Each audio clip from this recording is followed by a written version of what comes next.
ऐसी बेबी तेरा नखरा है, तुझको पटाने में लफड़ा है। अच्छा अरे हाँ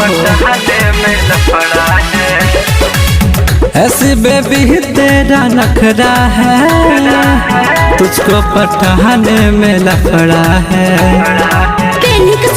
सड़क पर निकले जब हम ये लो, अरे तो का होला रे कहल सलाई का हेलो हेलो सुनो बेबी नंबर ले लो। कहल सलाई का हेलो हेलो सुनो बेबी नंबर ले लो।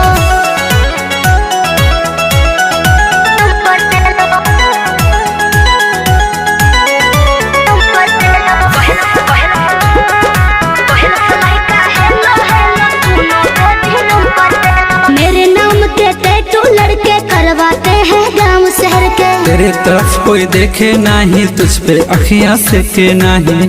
अच्छा सुनो, मेरे नाम के टैटू लड़के करवाते हैं गांव शहर के। तेरे तरफ कोई देखे नहीं, तुझ पे अखियां से के नहीं। व्हाट्सएप ट्विटर फेसबुक पे भी करेला सब फॉलो।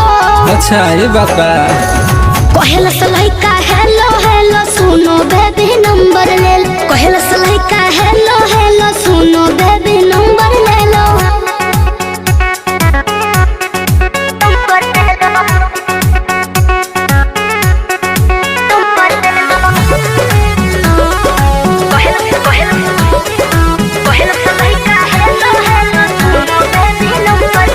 मेरे टाउन के ऑल बैचलर करे जवानी मेरी कैप्चर। जो तेरा भी लाभर होगा संभाया तो गबर होगा। ज्यादा मत बोलो।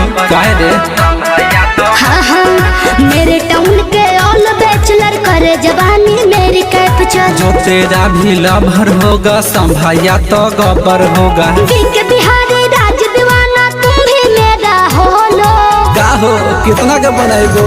कहल सलाई का हेलो हेलो सुनो बेबी नंबर ले लो। कहल सलाई का हेलो हेलो सुनो बेबी नंबर ले लो। ऐसी बेबी तेरा नखरा है, तुझको पटाने में लफड़ा है। केनिक सुटवा सड़क पर निकले जब हम ये लो।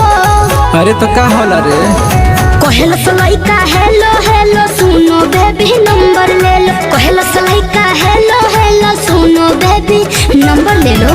अरे दे दो।